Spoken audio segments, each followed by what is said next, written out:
세 가지 준비를 하고 계십니까? 오늘 설교 제목입니다. 다 같이 합시다. 시작. 세 가지 준비를 하고 계십니까? 준비, 또 마음 쓰는 것, 혹은 또 염려하는 것, 분주한 것, 얼마나 많습니까? 공사다망하신 중에 그런 표현도 있고 온갖 상념들이 우리 사람에게 있습니다. 눈을 뜨면은 저녁에 잠자리에 눈을 붙이기까지 수많은 생각이 떠오르고 또 해야 할 일도 있고 준비해야 할 것도 얼마나 많습니까? 한 사람이 살아간다는 게 따져보면은 참 예사일이 아닙니다. 분주하고 복잡하고 절차도 까다롭고 더군다나 한 가족이 가정을 이루어 살아간다면 더 말할 것도 없습니다. 그러다 보면 우리는 정작 무엇이 더 소중하고 중요한지를 놓쳐버릴 때가 사실은 참 많습니다. 그래서 오늘 저는 여러분에게 이제 2월 오늘 1일입니다. 봄의 기운이 우리에게 가까이 늦게 옵니다. 입춘도 곧 되었고 저는 벌써 나무를 쳐다볼 때에 곧 거기서 돋아날 초록색의 잎사귀들을 연상을 해보고 피어날 벚꽃을 비롯해서 꽃들을 생각하면 벌써 기분이 좋습니다. 할렐루야. 요즘 저에게 그런 마음의 여유가 좀 많아졌습니다. 하나님의 은혜지요. 오늘 그래서 이 봄을 맞이하고 또 오늘 1일 첫 주일인데 묵상하는 중에 이 본문을 정했습니다. 핵심은 누가복음 12장 19절로 21절의 말씀입니다. 어느 한 부자가 그에 따라 농사를 잘 지었습니다. 소출이 풍성했습니다. 기분이 너무 좋았습니다. 그래서 밤에 잠자리에 누워서 스스로를 향하여 말했습니다. 내 영혼아, 여러 해 쓸 물건을 충분히 쌓아두었으니 평안히 먹고 마시고 즐거워하자. 얼마나 멋있는 말입니까? 오늘 이 시대 모든 사람이 부러워하는 거 아닙니까? 웰빙. 정말 즐겁게 편안히 살기에 충분한 조건을 갖춘 이 부자였습니다. 그런데 하나님께서 이 부자의 말에, 혼자 말에 하나님 듣고 계셨다는 겁니다. 중요한 이야기죠. 우리가 혼잣말을 해도 내 마음으로 말을 해도 하나님은 듣고 계심을 믿으시기를 바랍니다. 우리가 하나님을 믿는다, 예수님을 믿는다 하면요, 이것까지 믿어야 됩니다. 내 마음까지 들여다보시는 하나님, 내 혼잣말 중얼거림까지도 다 듣고 계시는 하나님. 그런데 우리 예수 믿는 사람은 혼자 있을 때라도 중얼거릴 때라도 남을 나쁘게 말하면 안 되고 다른 사람에 대해서 나쁜 생각을 가져도 안 된다는 것입니다. 하나님 다 보시기 때문에. 하나님께서 이 부자의 중얼거림을 들으시고 즉각 반응하셨습니다. 야, 이 어리석은 부자야, 오늘 밤에라도 내가 네 영혼을 도로 찾으리니 널 불러간다 이 말입니다. 너 오늘 밤에도 죽을 수 있다 이 말입니다. 그렇게 되면 네가 그토록 불철주야 예비한 것이 쌓아놓은 모든 것이 누구의 것이 되겠느냐? 야, 이 어리석은 부자야 하는 말씀입니다.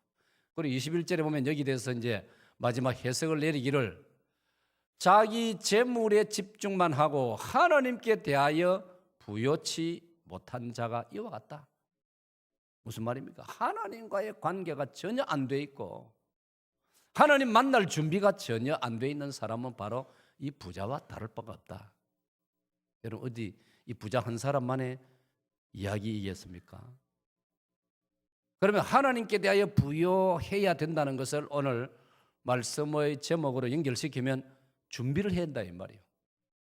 받아봅시다. 하나님 만나기를 준비합시다.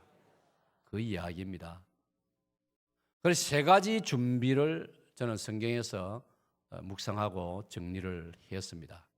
먼저 서두에서 나누고 싶은 이야기는 많은 사람들이 어쩌면 우리도 때때로 그 어리석음에 포함될 수 있습니다. 별로 중요하지 않는 일에 또 덜 걱정해도 되는 일에 하루 종일 고민하고 이 하루하루가 쌓여가지고 1년 내에 아니 평생을 이런 데만 골몰하고 몰두하는 사람들이 어쩌면 대부분입니다. 이 부자와 마찬가지로 하나님에 대해서는 전혀 관심이 없고 하나님 만날 준비도 전혀 안 돼 있고 이래 살면 큰일 아닙니까 여러분? 막상 중요한 것은 하나도 준비가 안 돼 있고 오늘 많은 분들도 이제 살기가 좀 어느 정도 되어 가니까 얼마나 준비를 많이 합니까? 요즘 많이 쓰는 용어가 뭡니까? 노후 준비. 얼마나 멋있는 말입니까? 노후 준비. 사람마다 물론 우리나라는 지금 기성세대 지금 아마 제가 보기에 한 60 이상 되시는 분들은 노후 준비가 안 된 분들이 많습니다. 지금이야 사회적으로 제도적으로 뭐 젊을 때부터 준비하도록 그래 되고 있습니다. 우리 교회는 우리 부교육자들도 뭐 시대 조류에 맞춰 가지고 지난 연말에 우리 당회가 깊이 숙고한 끝에 응급재단에 은퇴해도 기본적으로 살 수 있도록 우리 교회에서 다 응급재단에 넣어드렸습니다. 박 목사님 축하해요. 저희들은 이미 시기를 놓쳐버렸습니다.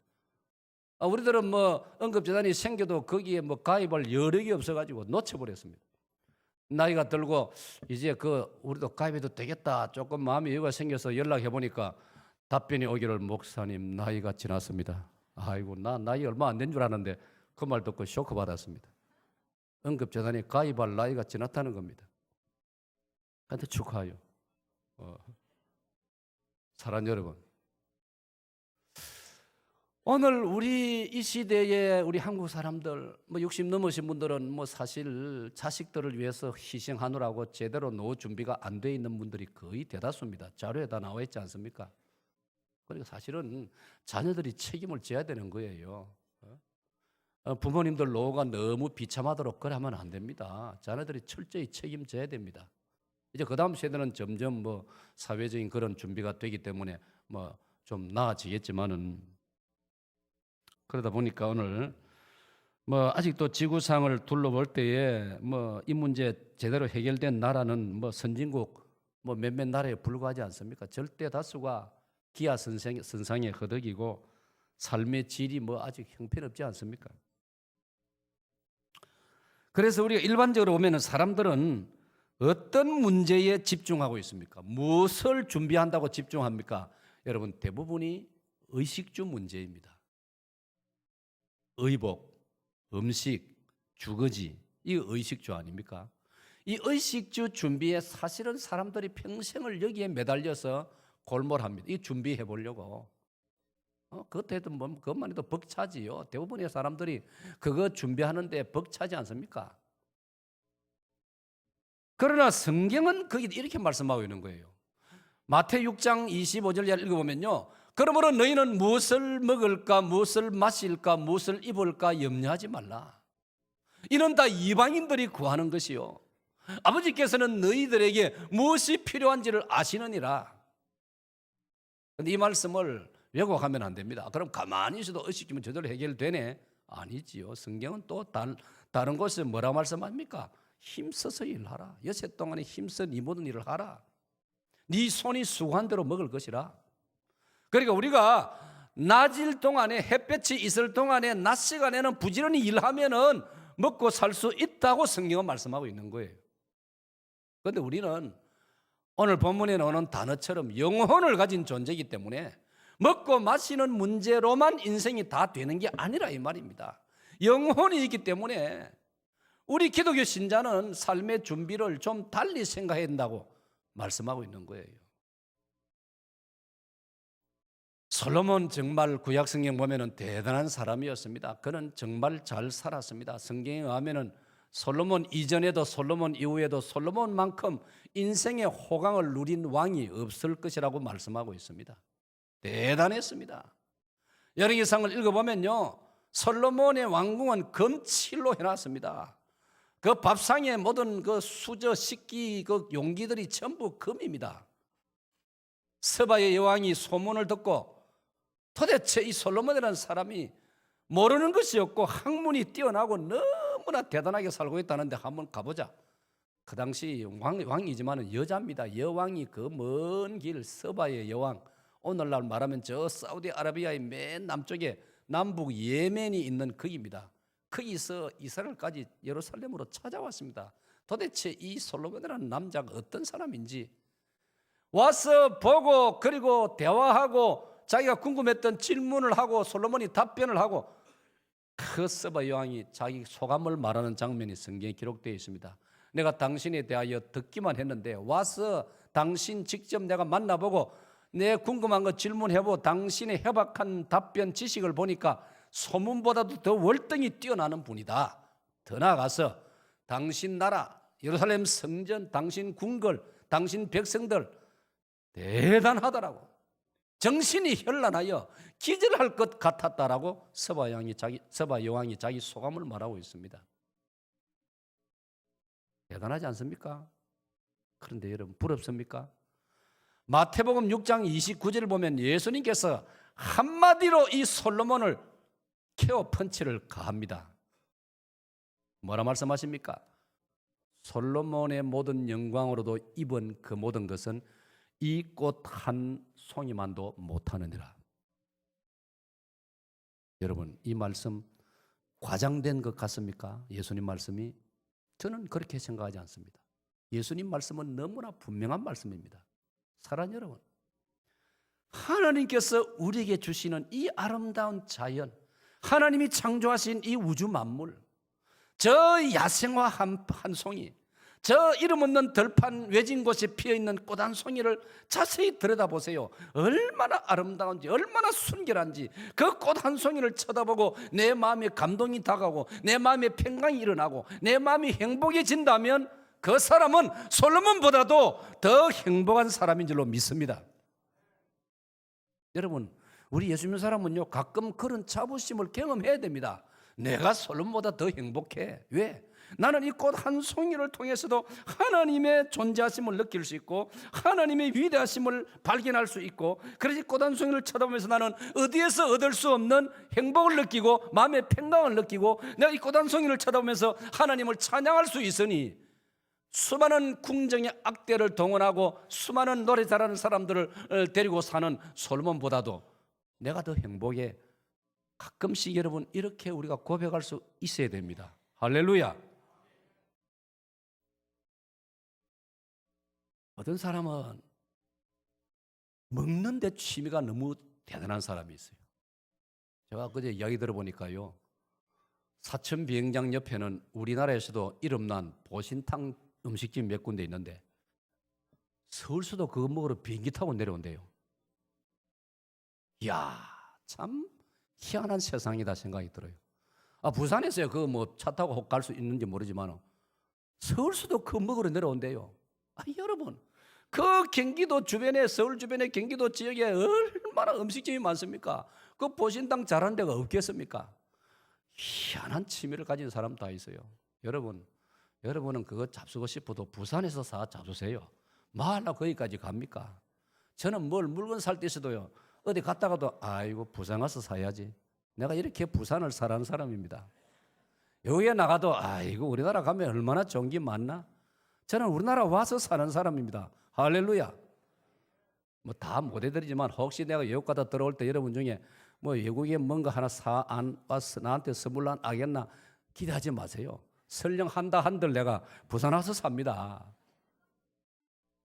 사랑하는 여러분, 어떤 사람은 낚시를 너무 좋아해가지고 밤 낚시를 즐기는 사람이 있는데 거기 즐기는 정도 아니 그 중독된 사람도 있다고 하니, 내가 얼핏 풍문에 듣기로 우리 교회도 한두 명 있다고 들었는데 늦기 전에 자수하여 광명 찾자.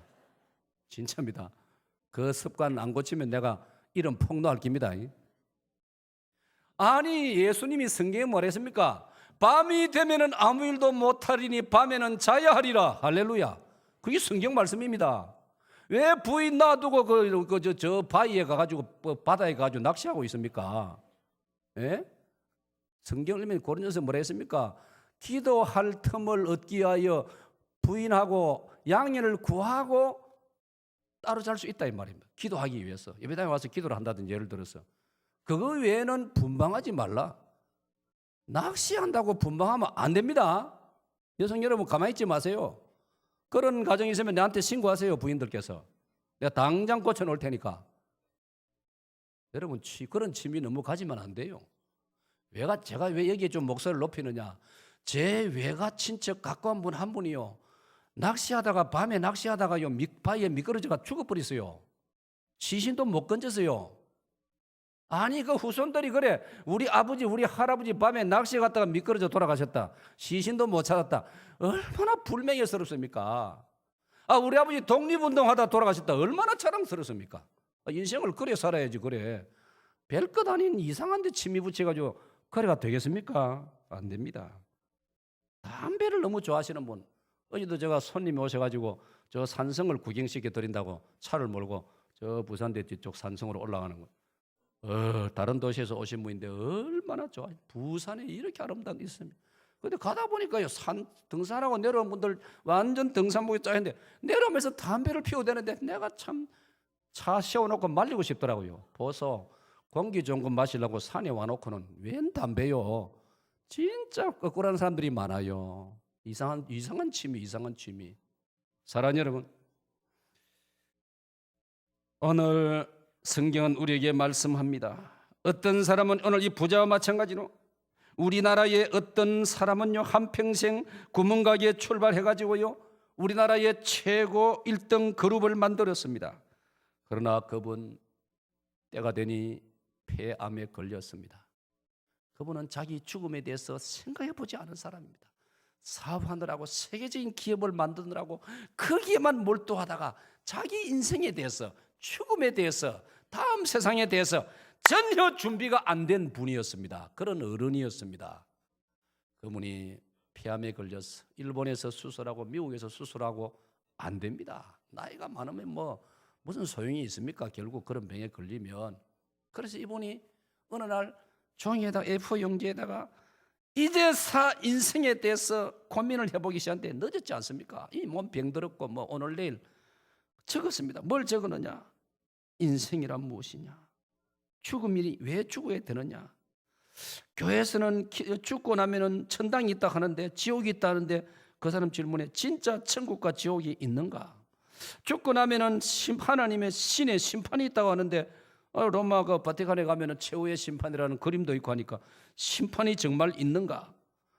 이런 식으로 질문을 쫙 적어 나가는데 적다 보니까 24가지나 되었습니다. 자기가 세계적인 기업을 이뤘지만 그 24가지 인생에 대한 질문을 자기는 답을 할 수가 없었습니다. 몸은 이제 망가졌고 죽을 날은 다가오고 내 답이나 한번 얻어봐야 되겠다. 그래서 어떤 성직자에게 이 질문서를 비서를 시켜서 아주 글을 예쁘게 적어가지고 그 글을 제가 가지고 있는데 진짜 글을 잘 썼어요. 얼마나 이 필치가 좋은지 그 비서가 그걸 적어가지고 어느 성직자한테 보냈는데 답을 얻기도 전에 그 편지 보내고 2달 안 돼서 세상 떠났습니다.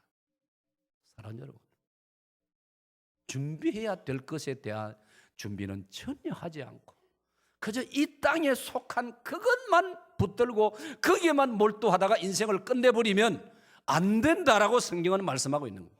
성경은 누누이 하나님 만나기를 준비하라, 하나님 만나기를 예비하라. 성경 그렇게 말씀합니다. 나 만날 준비를 하라. 이 땅에서도 예수님께서는 내가 갈릴리 바다로 가서 먼저 가서 너희들을 기다릴 테니 너희들 와서 나를 만나라라고 예수님께서 말씀하셨고 약속대로 요한복음 21장에 갈릴리 바다에서 부활하신 예수님이 사랑하는 자들을 만나 주셨지 않습니까? 여러분,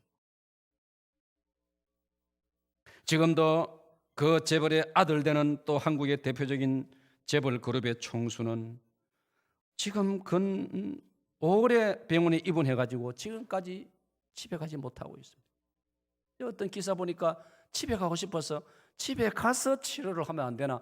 그래서 이 어른의 희망을 들어주기 위해서 그렇게 어르신들이 하기로 했는데 지켜보니까 집에 가서는 이 치료가 위험하다, 급한 일이 생기면 안 된다, 응급조치할 수 없다.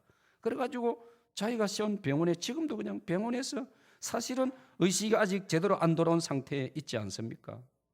어떤 사람도 대체벌이지만 자식 교육을 제대로 못 시켜서 평생 쌓아온 부와 명성과 상당히 좋았던 이미지가 한순간에 잃어버리고 말았다 이 말이에요.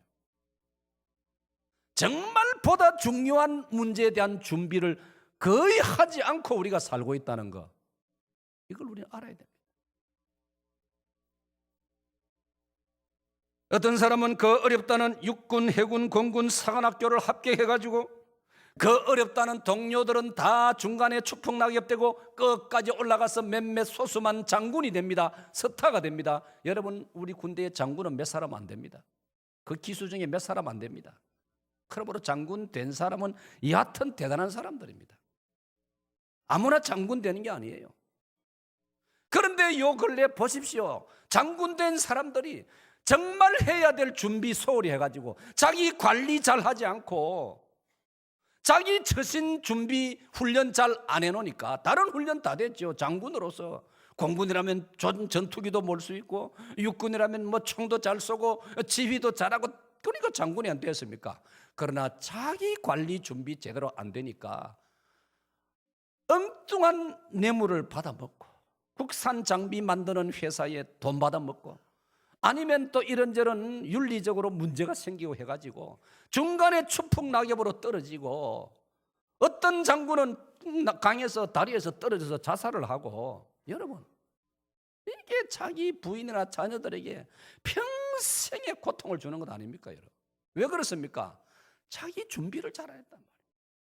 정말 중요한 준비를 잘 안 하는 게 우리 인생들이라는 것입니다. 여러분, 어떤 사람은 하나님께서 우리에게 가르치시는 진리를 잊어버리고 자기 손으로 수고하여 벌어먹고 살아라, 이 성경 가르침입니다.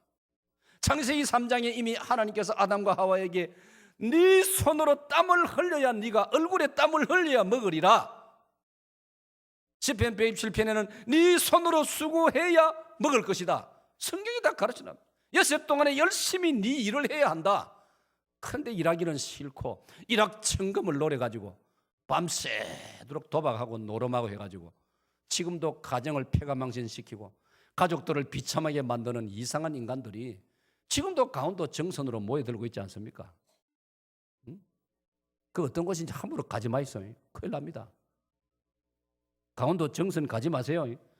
정선시장 들으면 기분 나쁠지 모르지만 그 뭘 볼 게라고 갑니까? 그런 걸 허용하는 것도, 뿌듯하게 건물을 만들어 허용하는 것도 그 참 이해하지 못할 노릇입니다. 다른 나라에 동남아에 있는데 그런데 있으니까 우리도 돈 벌어야 한다 그러냐, 뭐 그런 명분 가지고 만들고 허가를 하고 하는 모양인데 얼마나 많은 가정들이 그 무너지고 있는지 모릅니다. 여러분, 자기 관리를 해야 되는 거예요. 자기 관리를. 자기 손으로 일을 하고 자기 발로 일을 해야 되는 거예요. 그러면 사랑하는 여러분, 오늘 제가 드릴 말씀 세 가지 준비가 무엇입니까? 자, 제목 같이 하겠습니다. 시작. 세 가지 준비를 하고 계십니까? 찬양대 시작. 첫째 준비가 뭐냐면, 첫째 준비는 이렇습니다. 자, 찬양대 시작.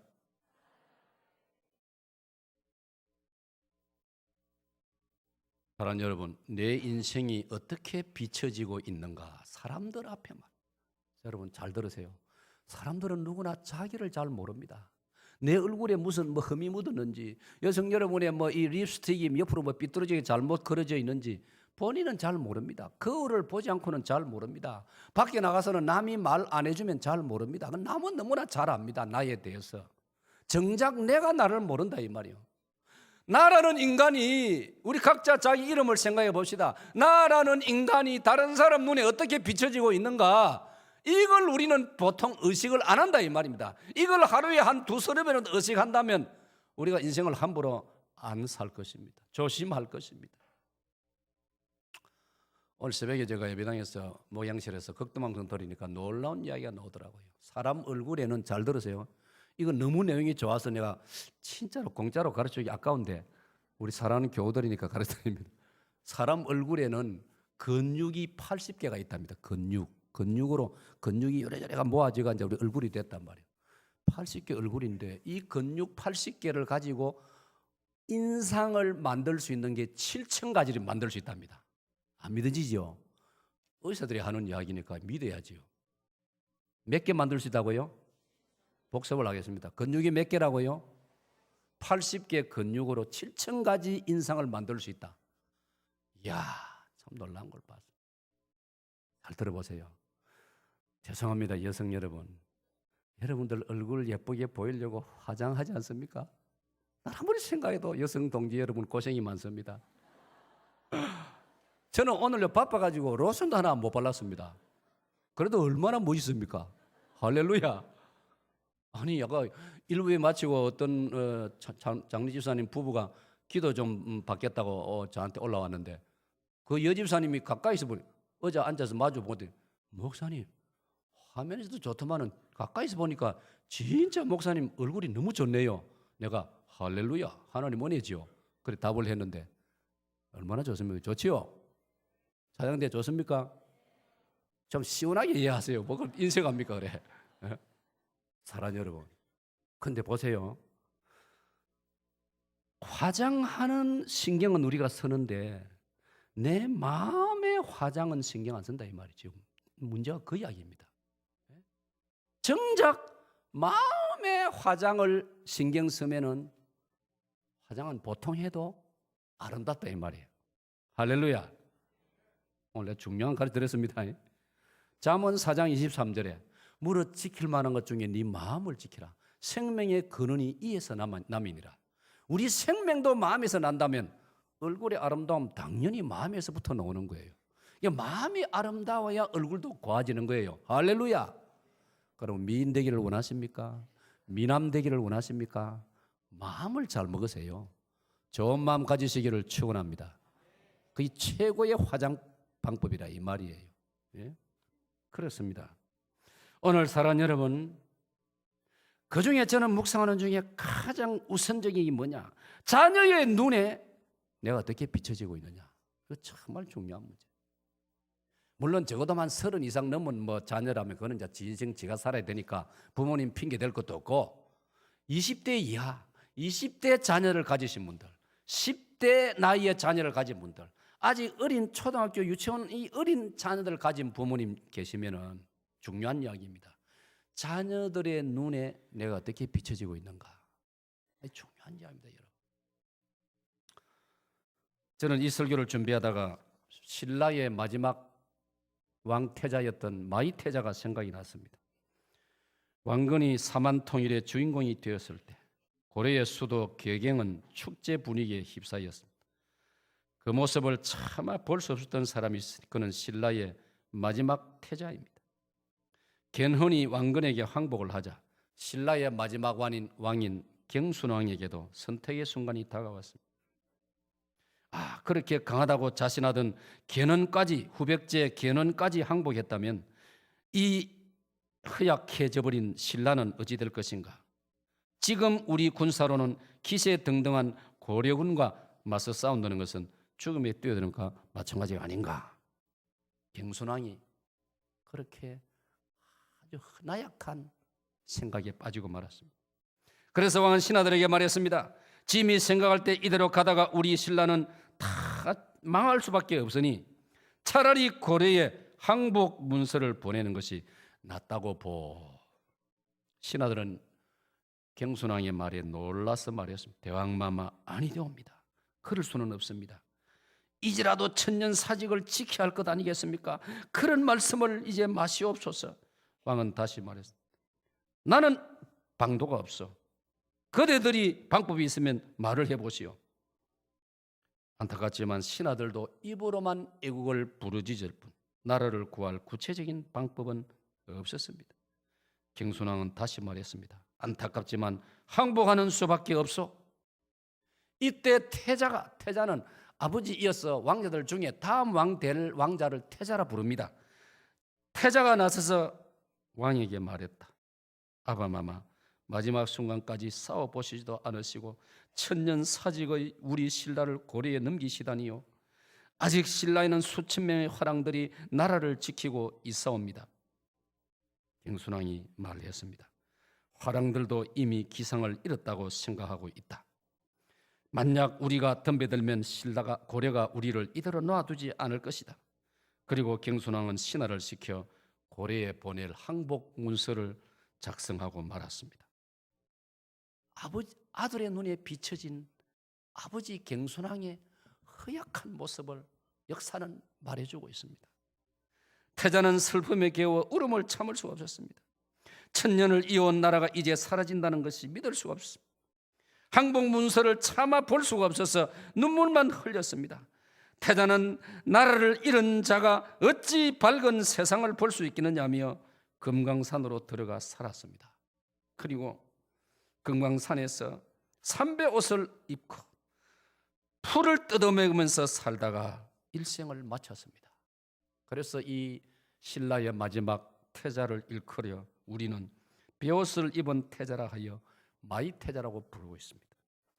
사랑하는 여러분, 아들 마이태자의 눈에 비춰진 아버지 경순왕의 모습은 일국의 천년사직을 이어온 자랑스러운 신라의 도무지 왕답지 않는 허약한 왕으로 비춰서 그는 쓸쓸히 금강산으로 들어가서 이름 없이 풀을 뜯어먹고 살다가 죽고 말았습니다. 사랑하는 여러분, 오늘 저와 여러분 어린 자녀들 앞에 어떤 모습으로 비춰지고 있는지를 가끔 생각해 보셔야 됩니다. 기도하면서 그걸 깨달아야 됩니다. 설교를 들으면서 깨달아야 됩니다.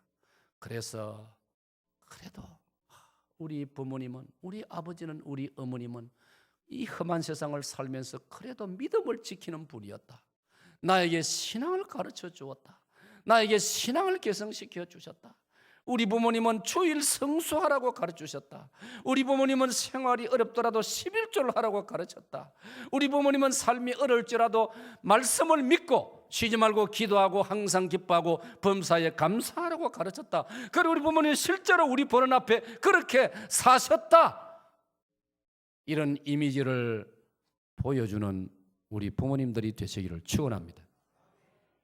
우리 교회 후배들에게, 다음 세대들에게, 오늘 우리 교회 저를 비롯한 기성세대가, 교회의 지도자들이, 우리 목회자들과 우리 장로님들이 뭘 보여드려야 되겠습니까? 보여줘야 되겠습니까? 우리 자녀들이, 우리 다음 세대에게. 예? 기도생활, 우리 그 장로님의 기도생활, 우리 그 권사님의 기도생활, 우리 그 교회의 아무개 어른의 우리를 사랑하는 그 끔찍한 그 사랑의 모습, 교회를 그토록 사랑하시는 모습, 목사님을 목회를 잘 도와주시던 그 모습, 여러분 이런 이미지들을 우리 다음 세대에게 보여줘야 됩니다. 이미 여러분들은 물론 아름다운 것을 보여주셨습니다. 제가 힘들 때 저를 끝까지 잘 도와주신 그런 모습, 우리 청년들이, 다음 세대들이 잘 보고 배우고 있습니다. 사랑하는 여러분, 오늘 우리는 살아가면서 내 주변의 사람들에게 그들이 힘들고 어려울 때, 외롭고 슬프고 눈물이 날 때 나를 생각할 수 있는 그런 사람으로 살아야 됩니다. 나를 생각하면서, 내 이름을 기억하면서, 내 음성을 들으면서 위로를 받고 격려를 받고 힘을 얻을 수 있는 그런 사람들이 되어지기를 축원합니다. 내가 너무 힘들고 외로울 때 전화라도 한번 걸어서 내가 집사님의, 내가 당신의 음성을 한번 들으면 내가 용기를 얻겠습니다. 내가 장로님하고 식사를 한번 하면은 내가 식사하면서 말 한마디 들어도 내가 힘이 나겠습니다. 우리 이런 사람으로 비춰져야 되는 거예요. 이 말씀을 묵상하는 중에 함석헌 선생님이 남긴 시가 기억이 났습니다. 그 사람을 가졌는가. 우리 시대 좋은 시 중에 하나입니다. 그분이 기독교 신자니까 믿음에서 우러나온 말이죠. 우리 천천히 같이 한번 읽어보겠습니다. 제목부터 시작. 그 사람을 가졌는가. 말리길 나서는 길, 처자를 내 맡기며 마음 놓고 갈 만한 사람, 그 사람을 그대는 가졌는가. 온 세상 다 나를 버려 마음이 외로울 때에도 저 맘이야 하고 믿어지는 그 사람을 그대는 가졌는가. 탔던 배 꺼지는 시간, 구명대 서로 사양하며 너만은 제발 살아다오 할 그 사람을 그대는 가졌는가. 불의의 사형장에서 다 다 죽여도 너희 세상 빛을 위해 저만은 살려두거라 일러줄 그 사람을 그대는 가졌는가? 잊지 못할 이 세상 떠나려 할 때 저 하나 있으니 하며 반것이 웃고 눈을 감을 그 사람을 그대는 가졌는가? 온 세상의 찬성보다 아니하고 가만히 머리 흔들 그 한 얼굴 생각에 알뜰한 유혹을 물리치게 되는 그 사람을 그대는 가졌는가? 그 사람을 그대는 가졌는가? 오늘 저 여러분이 우리를 필요하는 사람들에게 그들이 찾고자 하는 그 사람이 되어줘야 되는 겁니다. 이 은혜가 있으시기를 축원합니다. 힘들고 어려울 때 지그시 눈을 감으면 떠오르는 얼굴, 불러보고 싶은 이름, 만나고 싶은 그 어떤 사람, 그런 믿음의 형제, 그런 믿음의 자매, 그런 성도, 그런 분이 있다면 내가 힘을 얻는 겁니다. 그 사람이 힘을 얻고 일어날 수 있는 겁니다. 우리가 그런 사람이 되어줘야 되는 것입니다. 할렐루야. 죄송합니다. 제가 고난을 겪고 나니까요, 하나님께서 사람들을 붙여주세요. 다른 제 후배 목회자들이요, 저를 찾고 있습니다. 저에게 연락이 옵니다. 상담이 옵니다. 제 한마디를 듣고 싶어 합니다. 목사님, 이런 저런 문제가 있는데 이런 경우에 어떻게 해야 됩니까? 대부분이 인생의 길에서, 목회의 길에서 힘든 고비를 만났어. 제가 한마디 해줄 때 제가 고난을 겪었습니다. 정말 두 번 다시 하기 싫은 고난이 고통의 길이었습니다. 그러나 하나님의 은혜로, 여러분들의 사랑과 격려로 제가 회복되고 나니까요, 하나님이 저를 쓰시는 겁니다. 할렐루야. 어떤 후배들은요, 목사님 전화 가지고 도무지 성이 안 찹니다. 우리에게 와서 부흥회를 해 주십시오. 제가 현직 총회장이면서도 부흥회를 지금 많이 나가고 있습니다. 저를 필요로 하니까. 내 친구 옆에 온천교회 안용호 목사는 얼마나 기뻐하는지 모릅니다. 그럼 나름대로 철학이 있는 분이니까 나는 형님 목사님이 총회장이라고 해서 매날 회의나 하러 다니고 나는 그렇게 세월 보내는 것 안 좋아합니다. 목사님이 요즘 부흥회를 많이 다니는 게 얼마나 보기 좋은지, 진짜 영적 지도자는 그리 해야 됩니다. 할렐루야. 여러분도 저한테 그래 좀 격려하이소. 목사님 그렇게 바쁜 중에도 복음 전하러 다니는 게 얼마나 보기 좋은지요. 덕담 좀 하이소. 또 대답을 안 해. 전호실 장로님이 형님 장례를 치르고 내려오시면서 문자를 하나 보내왔는데 제가 얼마나 힘이 되었는지. 목사님, 형님 장례 치르느라고 서울서 머물면서 다른 교회에서 예배를 드리는데 집의 밥보다 더 맛이 없다는 걸 제가, 집밥이 최고라는 걸 내가 경험했습니다. 할렐루야. 집밥이 최고라 이 말이에요. 여러분의 고백이 되기를 바랍니다. 네? 사랑 여러분, 내가 어떻게 비춰지고 있는가? 정말 다른 사람이 내가 필요로 하는 사람인가? 다른 사람들이 힘들고 어렵고 외롭고 눈물이 날 때 나를 생각하고 내 얼굴을 떠올리면 용기가 생기고, 그래 나도 일어나야지. 그 아무개를 생각하면, 그분을 생각하면 나도 일어나야지. 우리가 평소에 해줬던 따뜻한 말 한마디, 격려 한마디, 위에서 해줬던 기도 한번, 이런 걸 가지고 사람들이 일어날 수가 있다 이 말이에요. 어제 일자로 배달된 기독교 우리 교단 신문을 저는 우리 장로님들 필독으로 다 읽어보시라고 지금 말씀을 드립니다. 장리 집사님들도 권사님들도 한 가정에 한 부씩 가져가 우선 중직자들이 필독 꼭 읽으십시오. 놀라운 기사가 있습니다. 우리 이웃교회 부산 고운교회 성선호 장로님이 이 시대에 얼마나 아름다운 그리스도인이고 아름다운 장로님인가를 기독교보 한 페이지 전면에 다 소개가 나와 있습니다. 우리 기독교보 시를 기사가 꽉 찼습니다. 그런데 어떤 한 분을 그 일면 전체를 갖다 그 한 면 전체를 그 실른다니 그게 여러분 보통이면 그것도 신문사에서 자원회가 취재해가지고 뭔가 있으니까 그래 안 합니까? 저도 이웃교회 장로님, 우리 노예 안에 있는 장로님이니까 그분이 훌륭하다는 정도는 알고 있었는데 그 구체적인 내용을 읽으면서 그분을 새롭게 발견하게 되었습니다. 그분은 원래 74세입니다. 그런데 13년 전부터 캄보디아에 고아원을 만들어가지고 고아원 원장이십니다. 그러면서 한국에서는 자기 사업을 하고 계십니다. 74세인데도 사장님입니다. 공장을 더 넓혔습니다.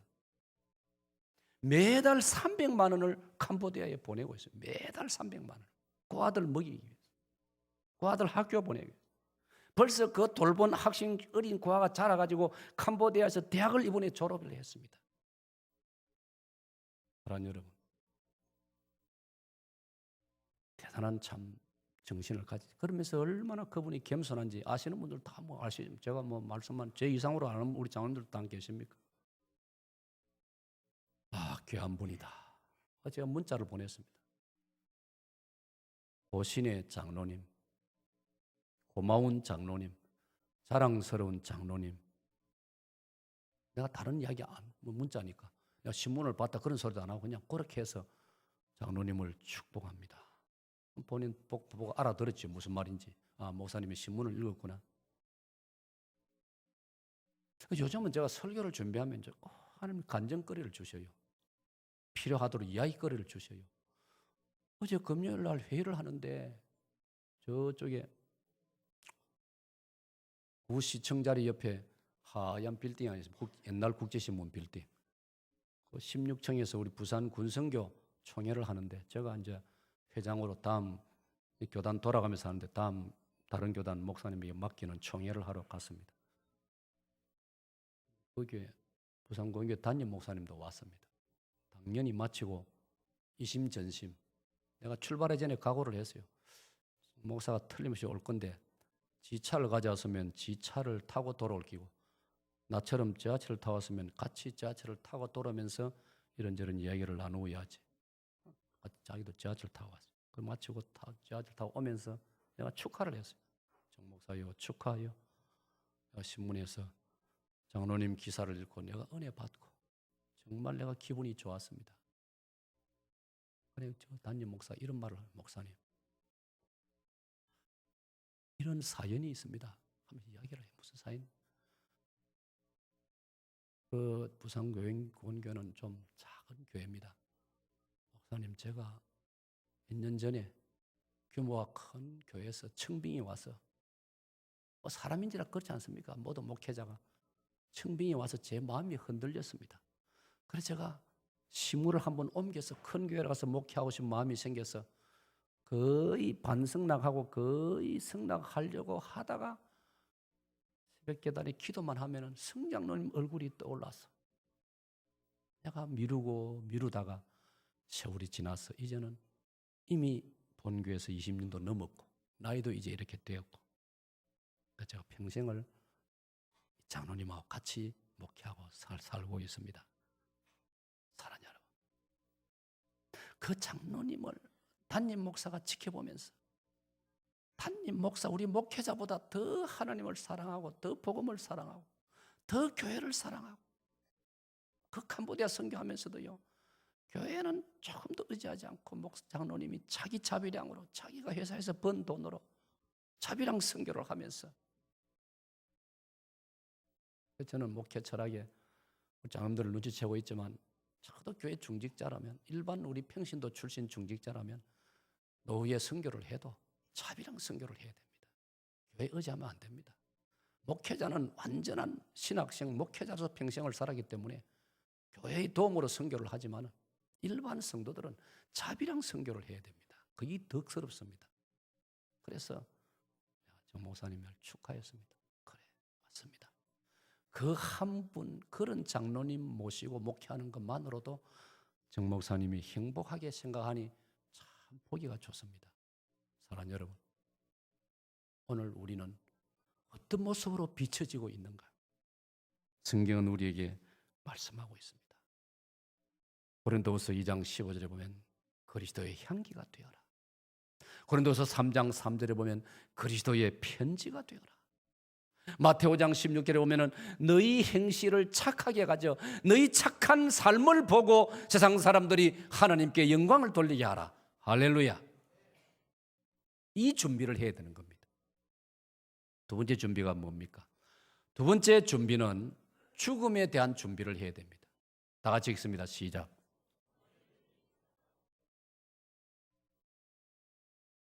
여러분, 언제든지라고 했습니다. 언제든지라고 했기 때문에 사람은 언제 죽을는지 아무도 모릅니다. 꼭 나이 많다고 돌아가는 게 아닙니다. 젊은 청소년도 죽습니다.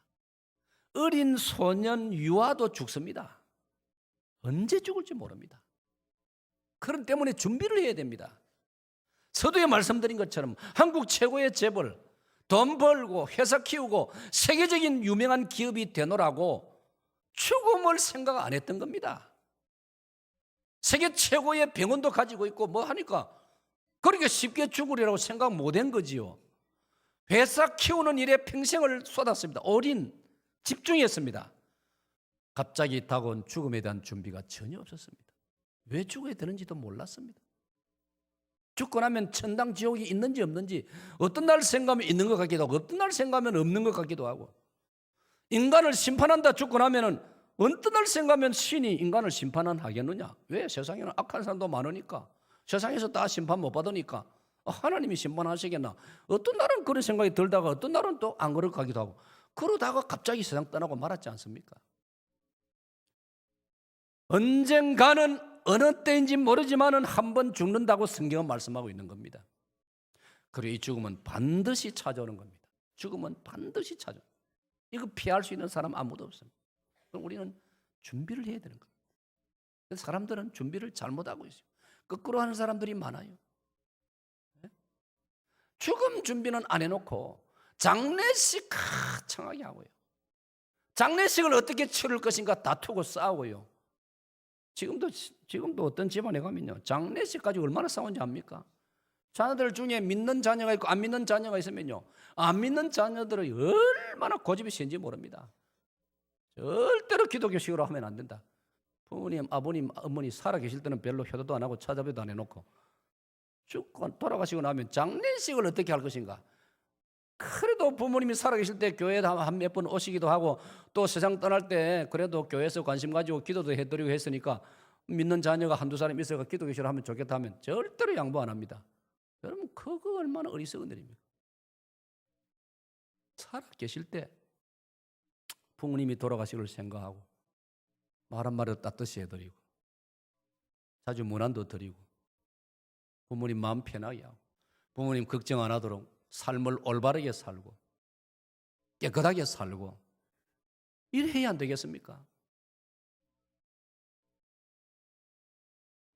장례식을 화려하게 하고 말이야. 무덤을 거창하게 꾸미고 아래 26일 월요일 한국 신문에 모든 신문에 놀라운 기사가 실렸습니다. 사우디아라비아 왕이 세상을 떠나는데 압둘라 알 사우드, 이거 이름도 왜 그렇게 긴지 중간에 내가 몇 개 생략한 게 그렇습니다. 압둘라 알 사우드 왕이 세상을 떠나는데 재산이 얼마인지 압니까? 우리나라 돈 18조 원의 재산을 가진 분입니다. 장례식이 얼마나 소박한지요. 자기들 교리에 장례식은 일반 사람과 똑같이 하도록 교리가 되어 있기 때문에 똑같이 해서 아무것도 없습니다. 그냥 묻어버리고 위에 자갈 몇 개 얹어놓는 것 끝입니다. 사랑하는 여러분, 살아있을 때 보람 있고 의미 있고 가치 있게 살아야 됩니다. 보람 있고 의미 있는 일에 우리의 힘을 투자해야 됩니다. 아멘. 마지막 세 번째로 우리가 준비할 게 뭐냐? 다음 세상을 준비해야 됩니다. 찬양대 시작.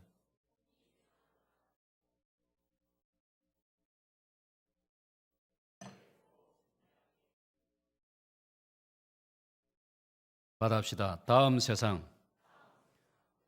세상에 대한 준비를 잘 하라고 성경은 말씀하고 있습니다. 오늘 본문의 이 어리석은 부자는 참고 느리고 재산 정식하고 편안히 살 수 있도록 요즘 말로 말하면 가재도구 신식으로 갖추고 좋다는 것 다 갖추고 그 준비하는 데 몰두했습니다. 다음 생에 준비 하나도 안 했습니다. 이 땅에 육신 이거 이제 뭐 그 부자도 나이가 제법 안 됐겠습니까? 그 육신 살고 눕고 잠자고 먹고 살고 그 집에 대한 준비는 엄청나게 했는데 다음 세상 준비는 하나도 안 했습니다. 그러면 안 된다는 겁니다. 성경은 우리에게 뭘 말합니까? 빌립보서 3장 20절을 보면 우리의 시민권은 오직 하늘에 있는지라. 할렐루야. 고로새 3장 1절 2절에 너희는 위의 것을 찾으라. 땅의 것을 생각하지 말라. 위의 것을 찾으라. 거기는 그리스도 예수께서 하나님 보좌 우편에 계시느니라. 할렐루야. 다음 세상을 준비하는 사람이 지혜로운 사람입니다. 우리가 외국 여행을 간다고 칩시다. 머물 숙소도 준비 안 하고 그냥 비행기 타고 출발합니까? 사전에 준비 다 해놓지 않습니까? 어느 도시에 가서 어느 숙소에서 며칠을 잘 것이며 준비 다 해놓은 다음에 출발합니다. 그런데 다음 세상 천국에 대해서 아무 준비도 안 해놓고 그냥 갑자기 죽어버리면 어떻게 할 것입니까, 여러분? 우리 예수님 이 땅에 살면서도요, 예수님을 보면요, 항상 천국에 돌아갈 준비를 했습니다. 그래서 예수님 이런 말씀을 합니다. 너희는 염려하지 말라. 마음에 근심하지 말라. 하나님을 믿으니 또 나를 믿어라. 그 다음 뭡니까? 내 아버지 집에 거할 곳이 많도다. 내가 가서 처소를 예비하리니 처소가 예비되면 너희를 데리러 다시 오리라. 할렐루야. 요한복음 14장 18절에서는 내가 너희를 고아처럼 버려두지 아니하고 때가 되면 너희를 데리러 오리라. 우리 예수는 이 땅에서 사역을 하시면서도 틈틈이 하늘을 우러러 기도하시고 아버지와 교통하셨습니다. 아버지하고 소통하셨습니다. 아버지여, 이전에 저에게 주셨던 그 영광을 나의 제자들이 보기를 원하나이다. 아버지께서 하늘나라에 예비 놓으신 그것이 얼마나 영광스러운지를 내 제자들과 나를 따른 사람들이 깨닫기를 바라나이다. 예수님의 관심은 이런 여기서 하면서도, 여기서 복음을 전하고 여기서 환자들을 고치고 여기서 십자가를 지시면서도 예수님의 중심은 늘 하늘나라에 가 있었습니다. 할렐루야. 받합시다. 언젠가는 반드시 하나님께로 갑니다. 아멘. 아멘. 확실히 믿어야 됩니다, 여러분. 제가 이 설교하면서 마지막으로 이 시가 떠올랐습니다. 오늘은 제가 인용을 좀 합니다. 이렇게 천상병 시인이, 그분이 기인으로 알려져 있습니다. 사람들이 보기에는 좀 맛이 좀 간 사람처럼 보이는 분이 천상병 시인입니다. 그런데 그분 대단한 분입니다. 그분이요, 마산고등학교를 나오고요, 서울 상대를 놓은 분입니다. 1950년 말에 그 어려운 한국은행에 합격한 분입니다.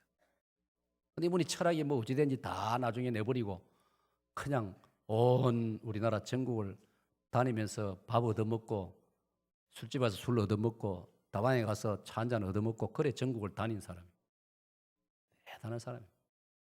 근데 이분이 이런 시를, 자기 글 중에 이런 시가 대표시 아닙니까? 이 귀천입니다. 귀천. 돌아갈 귀자, 하늘 천자.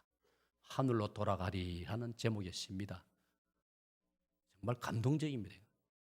이 성경의 메시지가 많이 담겨 있는 시입니다. 같이 읽어보겠습니다. 시작. 나 하늘로 돌아가리라. 새벽빛 와 닿으면 쓰러지는 이슬 더불어 손에 손을 잡고 나 하늘로 돌아가리라. 노을빛 함께 단 둘이서 기슭에서 놀다가 구름 손짓하면은 나 하늘로 돌아가리라. 아름다운 이 세상 소풍 끝내는 날 가서 아름다웠더라고 말하리라. 마지막 소절을 여러분 보세요. 마지막 문단을 보세요. 나 하늘로 돌아가리라. 아름다운 이 세상. 여러분, 세상을 포기하다시피 해 보이는 시인이었지만 그 중심에는 이 세상을 아름답다라고 했습니다. 우리 기독 신자들은 하나님 주신 이 세상이 아름답다고 믿으시기를 바랍니다. 저는 정말 그런 믿음이 있습니다. 이 세상을 바라볼 때, 하늘을 바라볼 때 얼마나 아름다워. 동쪽에 요즘 떠오르는 아침 일출 시간 보면요, 6시 한 20분에서 7시 한 20분까지 1시간 동안 저 동쪽을 바라보면 환상적입니다. 관리 불꽃놀이, 아이고 택도 없습니다. 그 돈 많이 들은 거 아무 소용 없어요. 아침에 일출 보면요 장관입니다. 저 수영으로부터 저 반여동 장산까지 하늘이 파랗게 물드는데요. 햇볕을 태양 빛을 맞이하면서요. 우리 전옥철 장로님이 그 장면 사진 찍어가지고 1층 로비에 우리 예배당 주변에 그 아름다운 장면이 걸려 있으면 한번 보십시오. 저는 그 사진이 너무 좋아가지고 벽에 걸었어요. 사랑하는 여러분, 이 세상이 아름답습니다. 아름다운 세상에 하나님께서 저와 여러분을 소풍 보내주신 줄로 믿으시기를 바랍니다. 소풍은요 끝없이 하는 게 아닙니다. 아침에 우리 다 학교 다닐 때 해봤지 않습니까? 햇볕 나면 출발해가지고 소풍은 해지기 전에 집에 와야 됩니다. 그렇죠? 궁금한 앞뒤 나 그래. 선생님들이 우리 학생 생각은 좀 더 있다가 오면 되겠는데 선생님들은 보면 항상 빨리 서둘러 가지고 돌아오지 않습니까? 그게 소풍입니다. 오늘 저와 여러분 하나님께서 이 아름다운 하나님이 창조하신 하나님 보시기에 심히 아름다웠더라 이 세상에 우리를 소풍 보내주신 줄로 믿습니다. 우리 각자 소풍 끝내는 날 기다리시는 하늘의 아버지 우리 하나님께 성삼위 하나님께로 우리가 돌아간다는 거 믿으시기를 바랍니다. 이 준비를 하라 이 말입니다. 다음 세상 준비를 하라는 것. 그게 뭡니까? 신앙생활 정상적으로 똑바로 그리고 진지하게, 그게 바로 다음 세상 준비하는 것입니다. 오늘 저는 세 가지 준비를 하고 계십니까? 라고 말씀을 드렸습니다. 첫째가 뭐라고요? 내가 다른 사람들에게 어떤 모습으로 비춰지고 있는가를 늘 살피고 준비하자. 그 다음에 죽음에 대해서 준비를 하자. 그리고 다음 세상 천국에 대해서 늘 사모하면서 준비를 하자 말씀드렸습니다. 이 은혜가 있으시기를 축원합니다.